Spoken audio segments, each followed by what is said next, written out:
6 ng Hulyo. Ako si Lorlyn Garcia Velarde, hatid sa inyo ang pinakamaiinit na balita sa bansa dito sa News Force. Sa ulo ng mga balita, Senator Dante Marcoleta arestado matapos maglabas ang Sandigan Bayan ng arrest warrant para sa kasong plunder.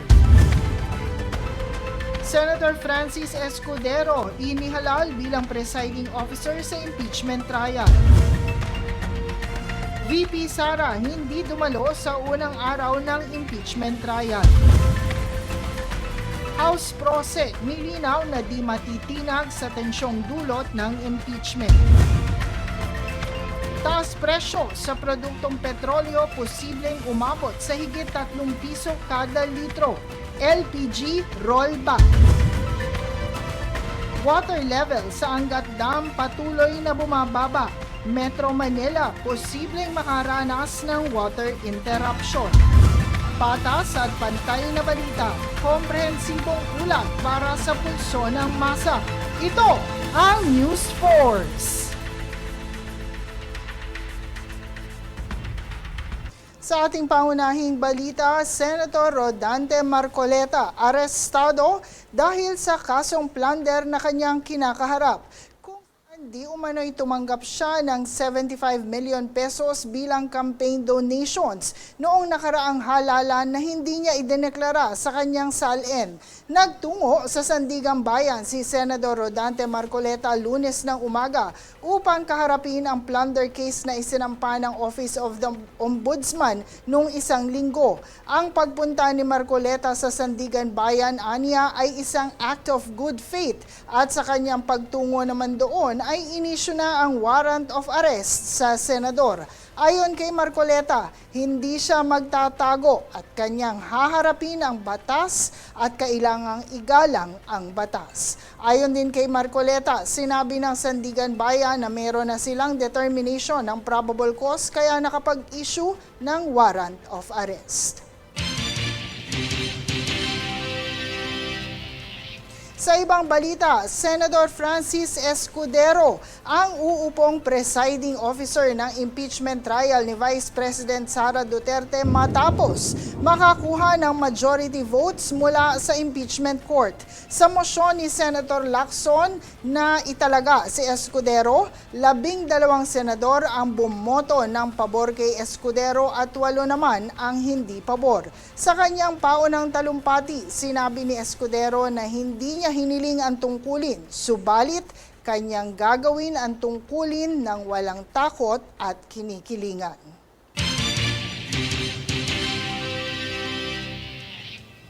Kaugnay nito, hindi dumalo si Vice President Sara Duterte sa pagbubukas ng kanyang impeachment trial sa Senado habang formal nang sinimulan ang mga proseso ng paglilitis laban sa kanya. Para sa kabuuang detalye, narito si Jade Buhoy. Nagsimula na ang unang araw ng impeachment trial ni Vice President Sara Duterte.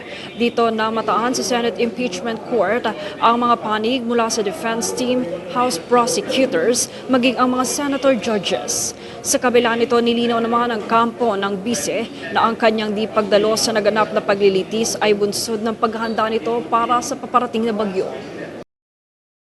Matatandaang halos 11 buwan matapos i-archive ang naunang impeachment complaint laban kay VP Sara. Sa simula ng paglilitis, nahalal si Senator Francis Chis Escudero bilang presiding officer matapos makakuha ng 12 laban sa 8 boto kapalit ni Senate President Sherwin Gatchalian. Bilang presiding officer, siya ang nangasiwa sa pagdinig at pagpasya sa mga usaping may kaugnay sa mga ebidensya at proseso ng paglilitis. Formal din naghain ng kanilang pagdalo ang mga abogado mula sa defense team at ng House Prosecution Panel kasunod ang kanilang mga paunang pahayag sa impeachment court. Dito tinalakay din ang mga paunang legal at procedural issue na nananatiling hindi pa nalulutas mula sa 5 araw na pre-trial. Kabilang dito ang hiling ng House Prosecution Panel na mabuksan ang nakaselyong Bureau of Internal Revenue o BIR box na naglalaman ng mga tax record ni VP Sara na nananatili pa ring hindi napagpasyahan ng korte.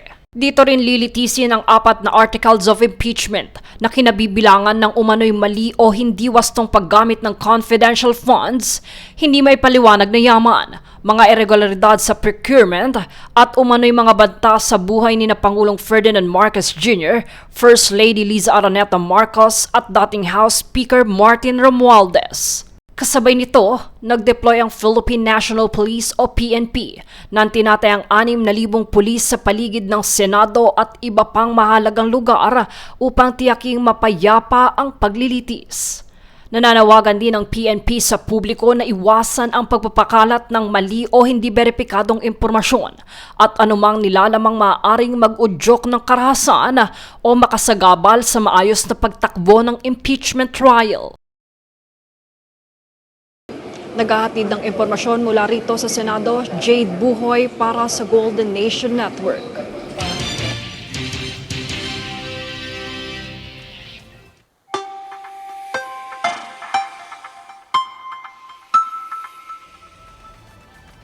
Sa ating ulat panahon, kasalukuyan pa rin minomonitor ng Pag-asa ang super typhoon sa labas ng Philippine Area of Responsibility.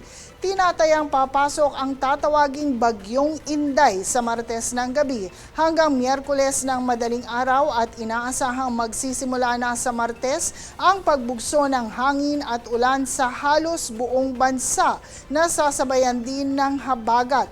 Sa ngayon, malayo pa at wala pang epekto sa bansa ang super typhoon at may mababang tsansa lamang itong maglandfall o tumama sa kalupaan. Habang kasalukuyan ding hindi aabot ang habagat kung kaya't mararanasan ang maaliwalas na panahon sa buong bansa na may tsansa ng panandali ang buhos ng ulan dulot ng localized thunderstorms.